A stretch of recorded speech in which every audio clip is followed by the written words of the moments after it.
Mesdames et messieurs, bonsoir. Je suis en fait tout à fait ravi de vous retrouver dans cette nouvelle édition de Direct, votre fenêtre sur le monde égyptien, votre fenêtre sur les grands événements qui ont émaillé la scène égyptienne. Aujourd'hui, chers téléspectateurs, ça sera une journée consacrée à l'Afrique, une journée égypto-africaine, ou plutôt une soirée égypto-africaine. Justement, de plus en plus des efforts très intensifs déployés par l'État égyptien sur la scène africaine. La preuve en est, c'est l'Égypte qui va prendre pendant les 2 prochaines années la présidence de NEPAD. Donc, quels sont les messages à propos des priorités qui ont été affichées par l'Égypte concernant le NEPAD? Et autrement, comme vous savez, depuis hier, c'est lancé où le sommet africain d'Addis Abeba s'est lancé et il y avait une participation active de la part de l'Égypte pendant ce sommet. Et bien sûr, notre ministre égyptien des Affaires étrangères a lancé plusieurs messages très importants dont on va discuter durant les prochaines minutes. Mais justement, avant de vous proposer un reportage concernant le NEPAD, permettez-moi de saluer M. Jonas Nazareth. C'est un analyste africain, congolais, spécialiste des affaires africaines. Vous êtes toujours le bienvenu sur Natem International. Merci beaucoup à vous. Merci beaucoup. Et donc, très rapidement, je dois vous rappeler que le président Abdel Fattah al-Sisi a participé mercredi par visioconférence à la 40e session plutôt du comité directeur des chefs d'État et de gouvernement du nouveau partenariat pour le développement de l'Afrique, NEPAD. Au cours de la réunion, l'Égypte s'est vue confier la présidence de 2 ans du comité de NEPAD par le président rwandais Paul Kagame, suite au soutien unanime des membres à la candidature de l'Égypte, comme l'a déclaré le porte-parole de la présidence égyptienne, Ahmed Fahmy. Donc, un reportage de Dalia Karam. Après ça, c'est le temps des analyses.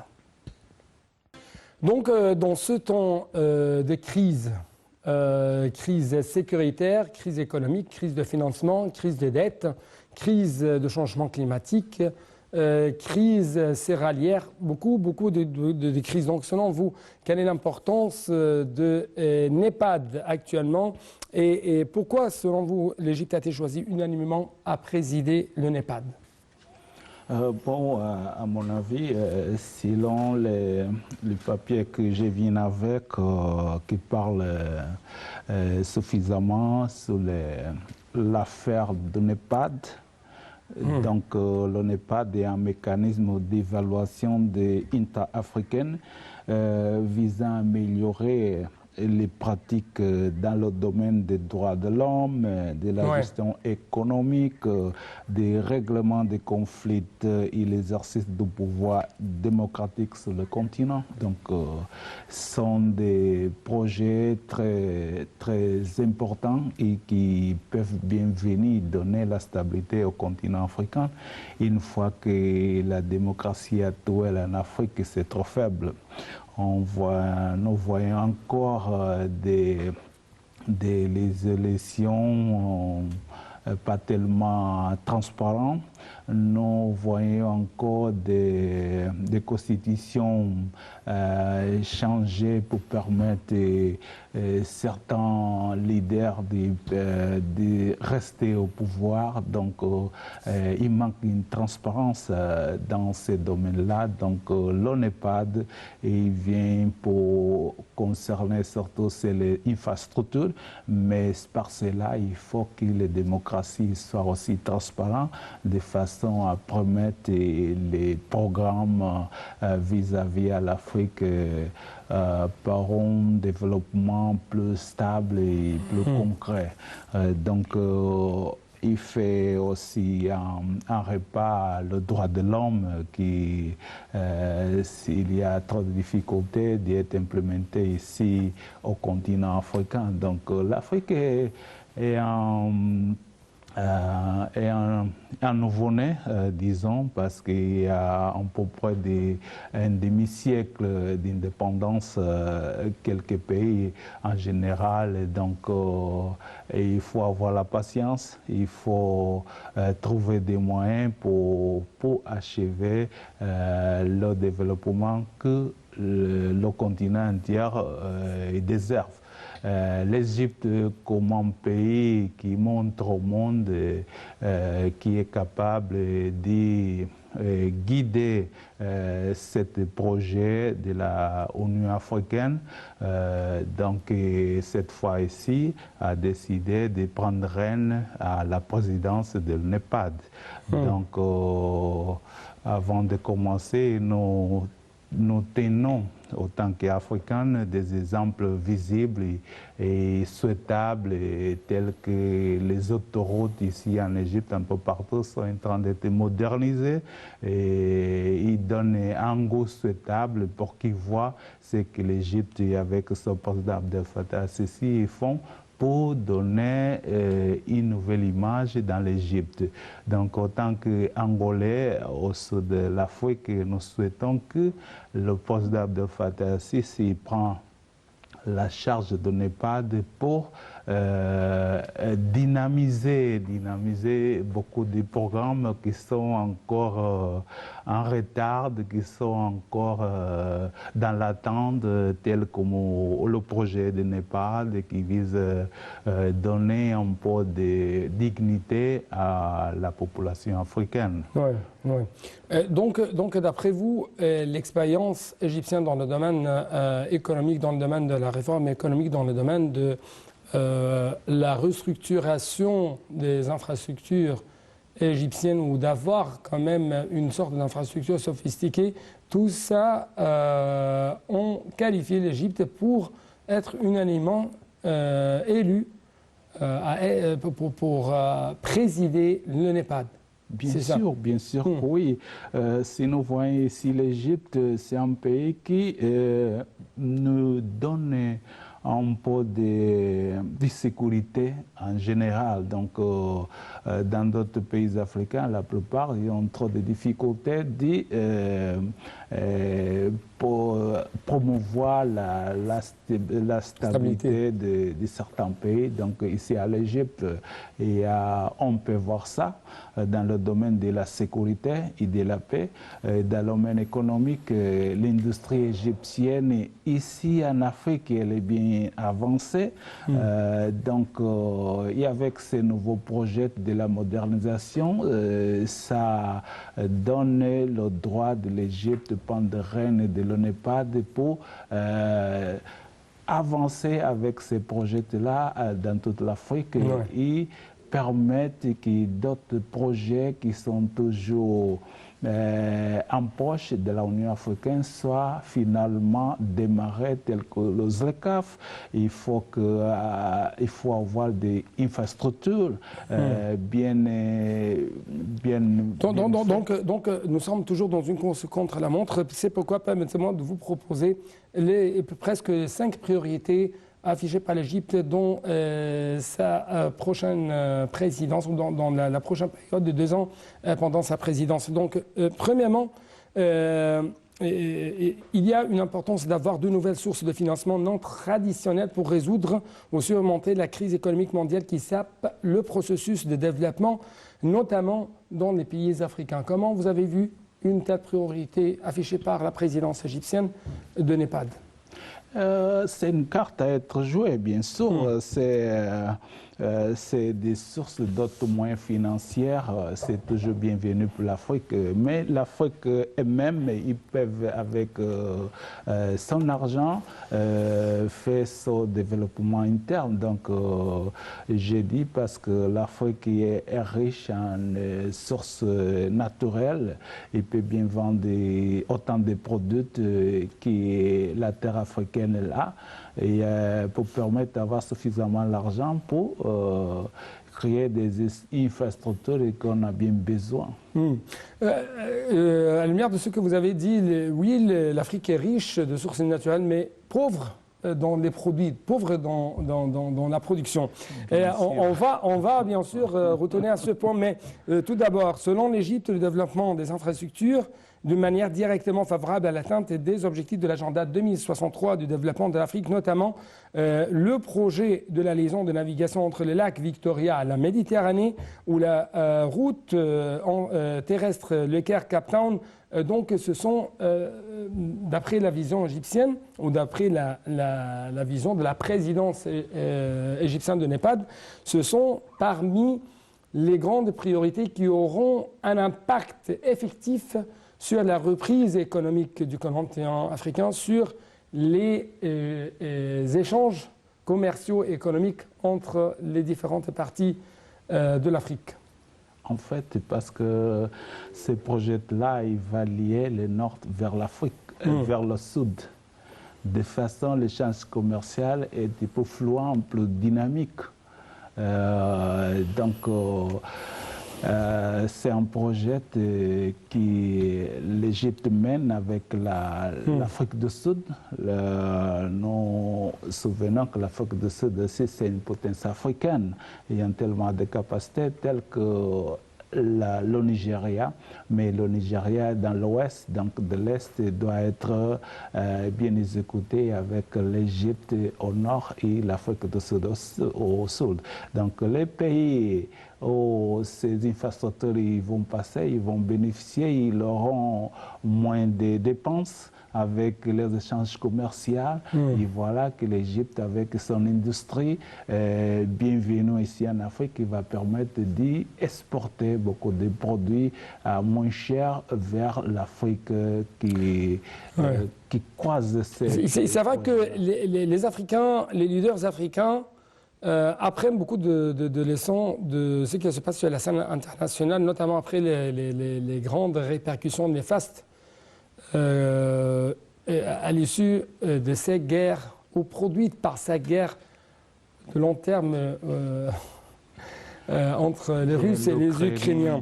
C'est pourquoi, deuxième priorité pour l'Égypte dans sa présidence de NEPAD, c'est la concentration sur l'axe de la transformation industrielle et sur le fait de garantir le développement des chaînes de la valeur ajoutée du continent qui est, selon la présidence égyptienne, devenue une nécessité absolue. Bien sûr, parce qu'avec la guerre en Ukraine, les Africains, ils ont une grande surprise. Et la première surprise, c'était la Covid-19 qui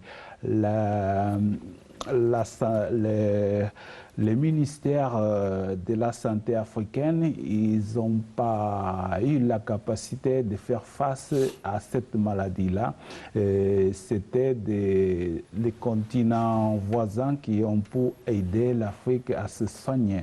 Donc c'était déjà un dérapage aux côtés du continent africain.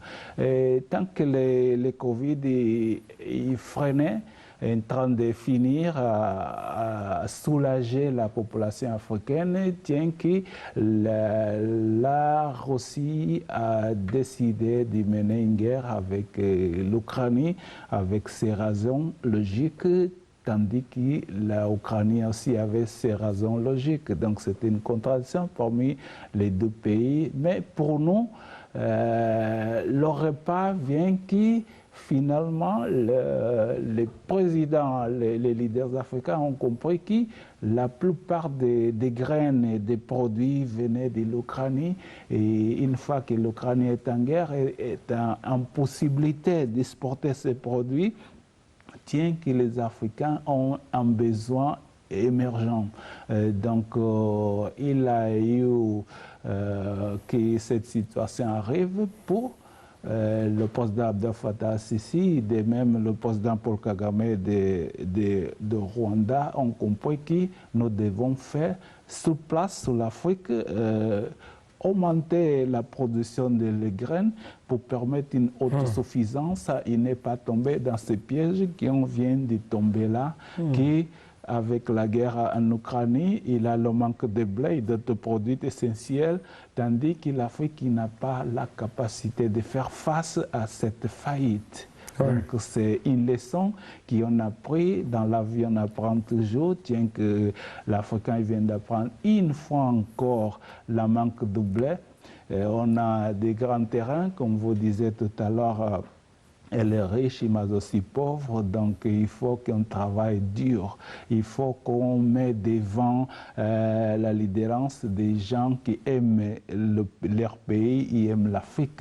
Oui, mais il y a d'autres choses. Il y a d'autres choses comme, par exemple, l'accord de les CAF, où, par exemple, l'Égypte a affiché qu'il va accélérer la réalisation des espoirs ciblés de l'accord de libre-échange continental. Donc, c'est l'une des priorités de l'Égypte pendant sa présidence de NEPAD dans les deux prochaines années. Mais d'après vous, quels sont les obstacles qui sont là toujours et qui arrêtent la réalisation efficace de ces accords? Dans mon avis, c'est le manque d'organisation dans la plupart des pays africains. On peut dire que l'Égypte et quelques pays d'autres, ils sont prêts à démarrer l'OSLECAF, mais la plupart d'autres pays, ils ne sont pas prêts pour ouvrir ses frontières, parce qu'il va permettre l'exode de la population africaine d'un côté à l'autre. Il va créer des constrangements frontières. Donc, c'est par là que certains pays reculent dans ce sujet-là et que le président Abdel Fattah el-Sisi insiste qu'il doit être fait le plus vite possible, parce que l'Égypte se sent capable d'ouvrir ses frontières, parce qu'il y a une capacité d'organisation acceptable, tandis que les voisins, ils n'ont pas encore. Et ils sont en train de voir comment faire pour ouvrir nos frontières. Si nous ouvrons, nous allons avoir beaucoup d'immigration africaine, à profiter le travail qui manque déjà sur certains pays africains, le commerce qui beaucoup des Africains ont beaucoup plus d'expérience que les autres. On voit par exemple... Concernant l'expérience, par exemple, Monsieur le Président a souligné l'importance pour les pays africains de partager les expertises dans le domaine, par exemple, des infrastructures. Il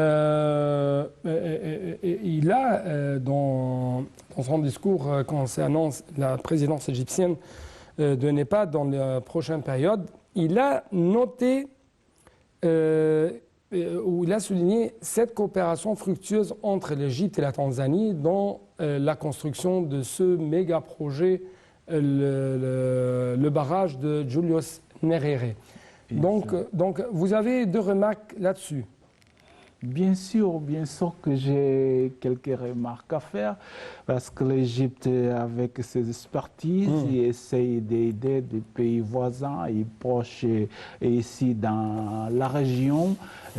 Par contre, l'Éthiopie a fait un pas, car on a refusé l'expertise de l'Égypte en faisant un barrage au dehors, plus de la capacité qui met en danger toute une nation, soit l'Égypte, à cause le Nil, qui peut éventuellement assoiffer la population égyptienne. Donc, avec cette barrage, qui, dans mon avis, après quelques études, j'ai compris que l'Éthiopie avait deux autres grands barrages, et parmi les 5 plus grands barrages en Afrique, il y a 3 barrages en Éthiopie. Donc, et cette dernière qui est en conflit, il se présente comme le premier barrage africain construit depuis ces années-là. Donc, c'était un geste un peu égoïste de la part de l'Éthiopie. Et je souhaite que la table, c'est la mieux place de résoudre une situation assez délicate. On pense pas seulement dans l'amélioration de leur économie, mais je pense aussi dans les questions de survivance. Soit l'Égypte peut avoir le manque de l'eau du Nil à cause d'une négligence ou une exécution malmenée de la part de l'Éthiopie. Donc, je crois même que quelqu'un a suggéré être une priorité. Quelques points que je signale, j'ai ici sur mes papiers. Je crois que quand même que à travers cette construction de ce barrage de Julius Nyerere, par les Égyptiens, par la main égyptienne et la coopération tanzanienne en Tanzanie, l'Égypte essaye de montrer ou de démontrer quand même que l'Égypte est pour le développement des autres pays africains, mais ça, ce n'est pas seulement, quand même, nous sommes pour le développement des pays africains, mais sans au détriment de la vie des Égyptiens. Donc, permettez-moi de vous présenter avec nos chers téléspectateurs ce deuxième reportage concernant les travaux du 36e sommet de l'Union africaine qui se poursuivent pour le deuxième jour consécutif à Addis Abeba, à la capitale éthiopienne, avec la participation de moins 35 présidents, 4 premiers ministres. Bien sûr, notre ministre égyptien, M. Samar Chokri, a lancé plusieurs messages très intéressants au cours de cette édition de ce sommet africain. Bien sûr, c'est une édition tout à fait spéciale. On va parler de ça, mais après ce reportage. Au nom du président Abdel Fattah al-Sisi, le ministre des Affaires étrangères Samar Chokri dirige la délégation égyptienne à la 36e session ordinaire des chefs d'État et de gouvernement de l'Union africaine qui a débuté samedi à Addis Abeba en présence de plusieurs chefs d'État et de gouvernement des États membres. Le sommet de 2 jours aborde diverses questions continentales axées sur le thème « Accélérer la mise en œuvre de la zone de libre-échange continentale africaine ». Les dirigeants discutent de diverses questions continentales, notamment la lutte contre le changement climatique, la résolution des problèmes de sécurité alimentaire et les moyens d'accélérer la mise en œuvre de la zone de libre-échange continentale africaine. Plus tôt samedi, l'actuel président de l'Union africaine et président du Sénégal, Macky Sall, a remis la présidence de l'Union africaine à l'État insulaire des Comores. En marge du sommet, le ministre des Affaires étrangères Samar Chokri a participé au nom du président Abdel Fattah al-Sisi à la réunion du comité des chefs d'État et de gouvernements africains sur le changement climatique tenue dans le cadre du sommet de l'Union africaine à Addis Abeba. Le ministre Samar Chokri, président de la conférence des Nations Unies sur les changements climatiques, la COP27, a prononcé un discours lors de la réunion soulignant la participation africaine de haut niveau de nombreux présidents et dirigeants africains à la conférence sur le climat tenue en novembre dernier à Sharm el-Sheikh, qui a reflété l'engagement des pays du continent à l'action climatique internationale et a démontré la volonté politique des pays africains de travailler ensemble pour lutter contre le changement climatique à tous les niveaux. Il a souligné le souci de l'Égypte qui a accueilli la conférence sur le climat au nom du continent africain de placer les priorités climatiques de l'Afrique au cœur de l'action internationale pour le climat, passant en revue les résultats les plus importants de la conférence à cet égard, au premier rang desquels est la création d'un fonds pour financer le traitement des pertes et des dommages causés par le changement climatique en soutien aux efforts des pays en développement dans ce domaine. M. Chokri a également souligné les autres résultats de la conférence sur le climat qui soutiennent les priorités du continent africain dans le domaine du climat, où il a demandé aux organisations internationales de financement de revoir leur politique pour fournir le financement nécessaire aux pays en développement face au changement climatique. En outre, l'approbation d'un programme d'action pour une transition énergétique équitable, prenant en compte les différentes dimensions économiques et sociales des pays. La conférence a également abordé les thèmes de la sécurité alimentaire, de l'eau, de la protection des écosystèmes et de l'affirmation du rôle des forêts et des océans dans la maîtrise des émissions. Un certain nombre d'initiatives sur les thèmes de l'eau, de l'adaptation, de l'agriculture, de l'énergie et de l'hydrogène ont été également lancées. Le ministre a souligné que ces résultats n'auraient pas été atteints sans le soutien des pays africains frères et de tous les acteurs et les institutions africains concernés.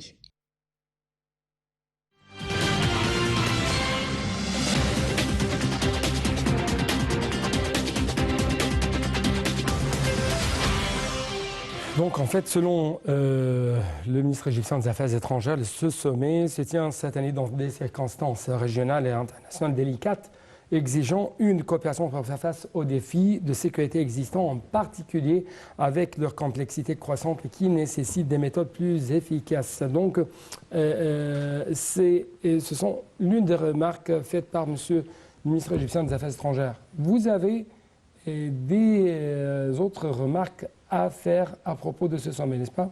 Bien sûr. Oui. Est-ce que vous pouvez nous présenter votre remarque? Donc, c'est bien dans le programme de la nation de l'Union africaine et c'est avoir des reformulations pour améliorer le travail de l'Union africaine. Donc, j'ai une organisation internationale qui s'appelle Crise Group. Il a dit qu'il y a 8 priorités qui méritent et attendent une spéciale de l'Union africaine au cours de l'année 2023. La première, c'est de renforcer la capacité institutionnelle de l'Union africaine. La deuxième, c'est piloter des initiatives diplomatiques à République centrafricaine. La troisième, c'est intervenir pour remettre la transition sous les règles de Tchad. Donc, on a la quatrième, c'est peser les tensions interétatiques et de soutenir les élections à la République démocrate du Congo. Nous avons à la cinquième appuyé les fragiles accords de paix en Éthiopie. Vous savez que les Tigrés et l'Éthiopie le gouvernement tigrien, un accord mais assez fragile, ça continue. On a la sixième, c'est sortie de l'impasse au sujet de l'eau barrage éthiopien sous le Nil. Donc il y a toujours un impasse qui est majeur pour l'Union africaine. C'est pour cela que le Premier ministre égyptien a demandé la reformulation de l'Union africaine parce qu'il n'est pas... Le Premier ministre, le ministre égyptien des Affaires étrangères. C'est correct. Il n'est pas dynamique en pouvoir de dérimer des questions délicates telles que... Encore une fois, pour dire aux chers téléspectateurs, M. Sameh Choukri a souligné la nécessité de modifier la formation actuelle du Conseil de paix et de sécurité africain pour mieux représenter la région de l'Afrique du Nord. Donc c'est ça votre commentaire, c'est ça votre remarque à propos de ça. Oui, c'est à cause de cela parce que cette institution elle est assez fragile et indifférente à des problèmes très délicats tels que le barrage de Nil qui jusqu'au présent on n'écoute rien sur cette institution de l'Union africaine.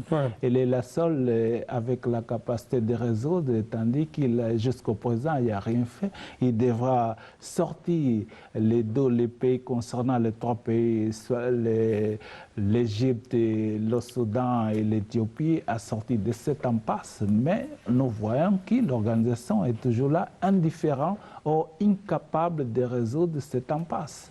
Donc c'est un point à prendre en vue. Nous avons aussi c'est quand même, M. Sameh Choukri a arrivé que l'Égypte juge impérative de solutions africaines aux problèmes africains, aux problèmes du continent. Bien sûr, bien sûr.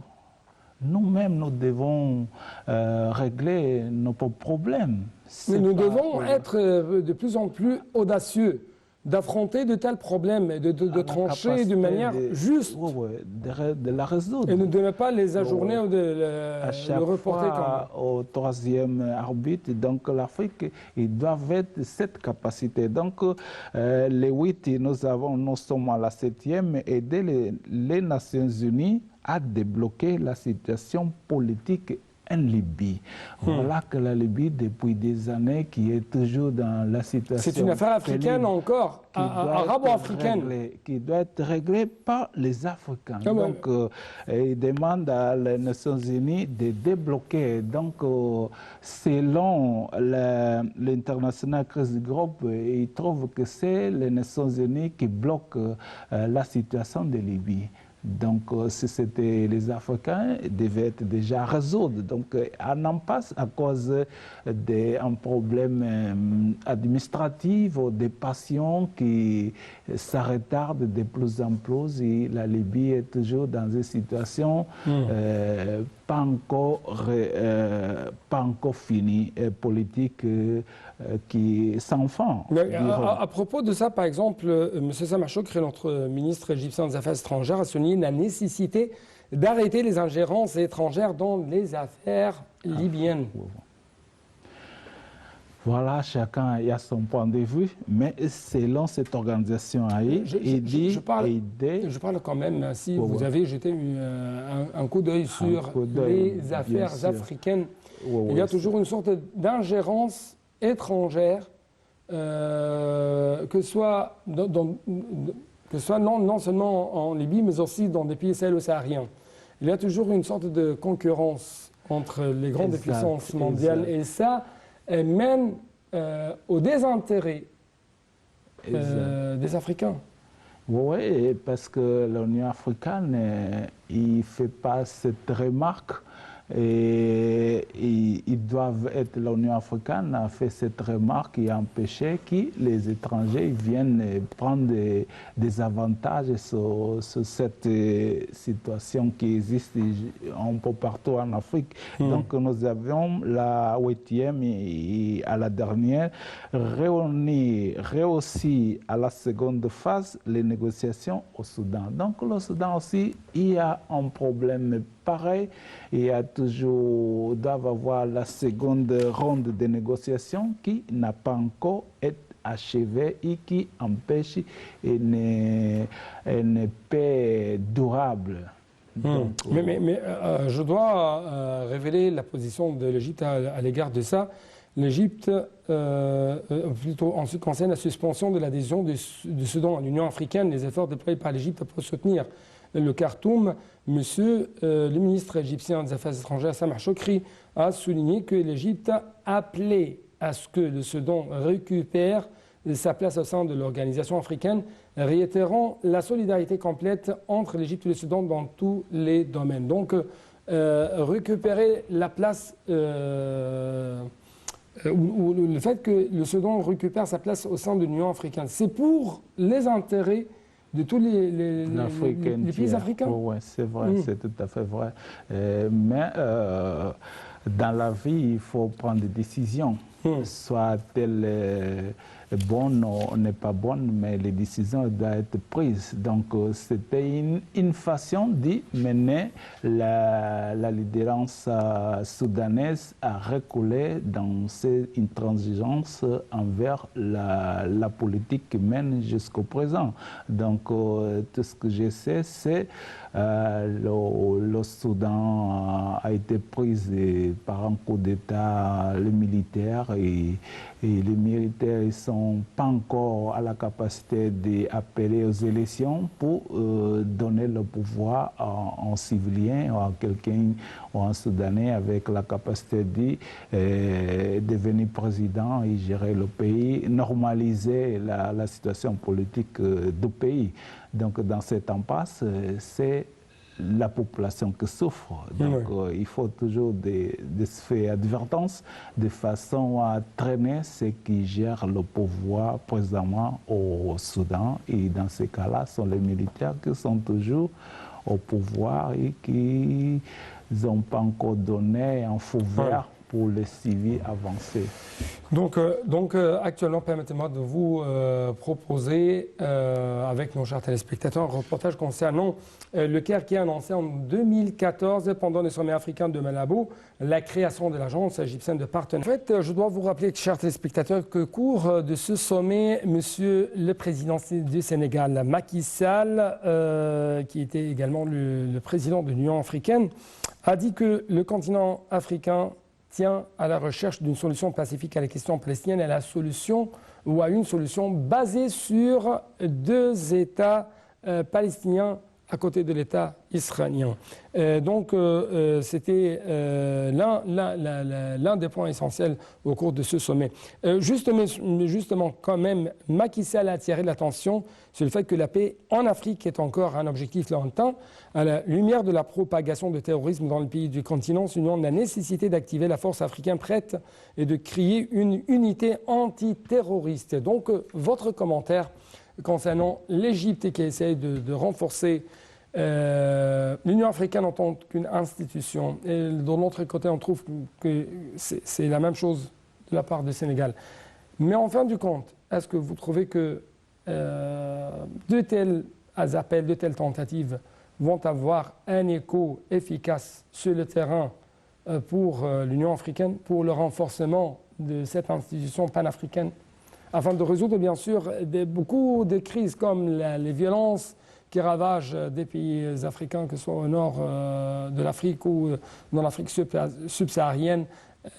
Donc, votre point de vue? À mon avis, ce sont des projets que les leaders cherchent pour améliorer les conditions africaines. Donc, depuis que leur pays, la plupart des pays africains ont eu leur indépendance, ils essaient toujours de travailler pour améliorer les conditions de la population africaine. Donc cette année, l'Union africaine, qui était au sommet en Addis Ababa, ils ont établi quelques priorités que je peux la citer et est composée par cette priorité. Donc la première, c'est la réforme institutionnelle de l'Union africaine. Parce qu'il y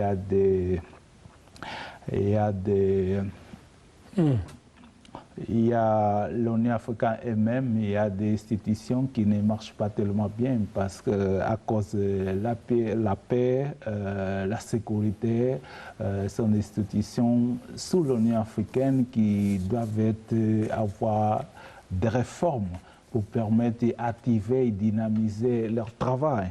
Donc la deuxième, c'est l'état de paix et de la sécurité dans le continent. Donc par cela, les réformes ils vont descendre jusqu'à avoir des moyens pour améliorer la paix et la stabilité du continent. Et à la troisième, la constitution d'un siège dans l'Union africaine au sein du G20.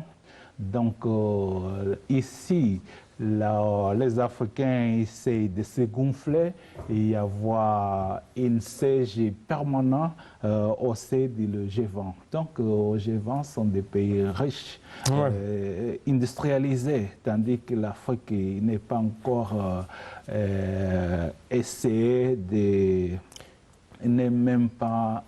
Donc ce sommet, il y a des leçons à prendre, leçons concernant l'autosuffisance, autosuffisance, que ce soit sécuritaire, institutionnelle, militaire, céréalière, beaucoup de parce que les autres pays, que ce soit de l'Europe ou de l'Amérique ou de la Russie ou ainsi de suite, ne cherchent que leurs propres intérêts. Donc c'est une sonnette d'alarme à tous les Africains. Ils doivent chercher leur propre intérêt. Oui, ce sont des ambitions tout à fait normales. Être une siège dans le G20, même sans être industrialisé, c'est un paradoxe, mais on doit accepter cette condition. Monsieur Jeunesse, merci beaucoup pour de tels éclaircissements de votre part. C'est moi qui vous remercie. Donc nous arrivons à la fin de cette édition. C'est pourquoi permettez-moi de vous remercier infiniment, mais avant ça, je dois vous laisser avec un reportage concernant les activités présidentielles pendant les derniers jours.